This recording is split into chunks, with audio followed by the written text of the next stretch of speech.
I am not a very good player, as you can clearly see from my videos.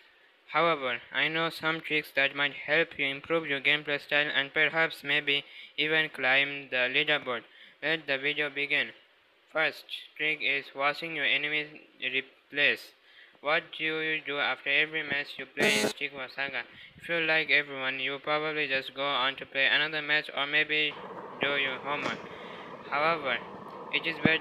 Have you ever thought of watching those replays and figuring out what actually went wrong and how you can improve your gameplay style? Well, now is the time.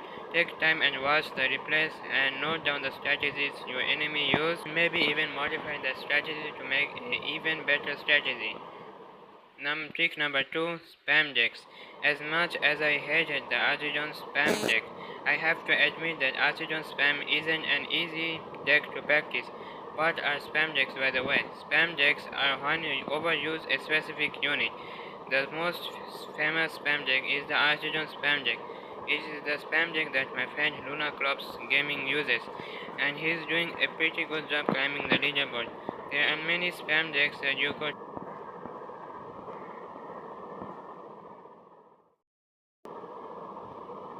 try. For example, the minor spam deck. Yes, they do exist.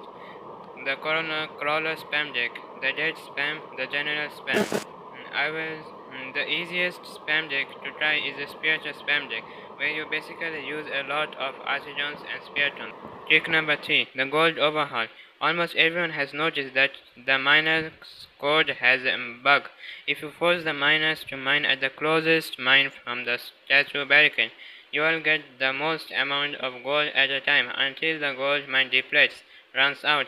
I don't practice this trick because it's tiresome, but if you badly want to climb the leaderboard, then it's good to practice it. Capturing the mid ground and building a kickstart force. Never let the enemy control the mid ground. It's the worst idea. Although you can win the game without controlling it, controlling the mid ground gives bonuses like gold and mana and cooldown discount. It also lets you use Spiriton Spawn, the most annoying card, which lets you use spawn a ghost Spiriton that costs you no population, gold, mana, and attacks the enemy, and gives you scout information. There are also many other cards that can be used only if you have the control of the mid ground. Now, how are you going to control the mid ground? You need something that I call the kickstart force. This is the force that you create within the first 15 seconds of the battle with those 500 gold. Generally, what I do with the 500 gold is build a miner and an archidon. However, sometimes I also build one sword draft and two miners, or two sword drafts and one miner. Using a crawler or a pack of crawlers is usually smart because crawlers can reach to the mid ground faster than any other unit for its cost. Using jets is a bad idea, but I still have seen a lot of players using jets and still win. If you don't build your kickstart force, your enemy can raid your miners and kill them, crippling your economy forever. Trick number 5, the garrison harassment.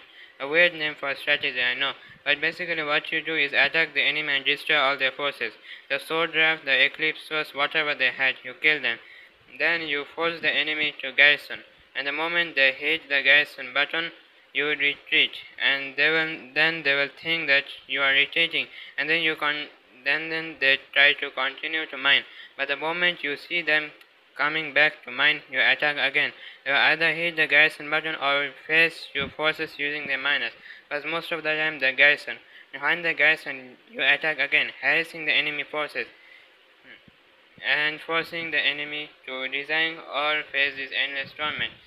The main goal is not letting the miner of the enemy side to mine, even at all. This strategy works well if you have a small force and can't risk too many shots from the enemy castle archidon. Trick number 6, the Kaichu trick. This general is my favorite general. Because of Kaichu's focus flare ability, you can hit the enemy statue once and use the ability to order all the archidons on the battlefield to hit the statue, even though they might be so far or even garrison. You can take a significant amount of health from the statue every time you use this trick. Why did I say significant amount? Find out in the last and most important trick, the overtime strategy. If you conclude that your enemy is straight out of hell and there is no way you are winning, then think again, because you can deal a small amount of damage to the enemy's statue and then survive for exactly 13 and a few more minutes, and then you win.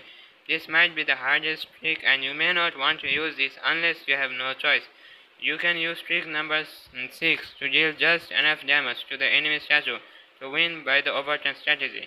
What is overtime? Basically, due to servers being very expensive to run, Caesar has made a rule that any battle that lasts longer than the designated amount will enter the overtime. Every few seconds, both you and the enemy statue will be dealt damage, and the statue with the lower health will be destroyed. This trick won't work if your enemy somehow gets the statue lower than his. Thank you for watching this video and see you in the next video.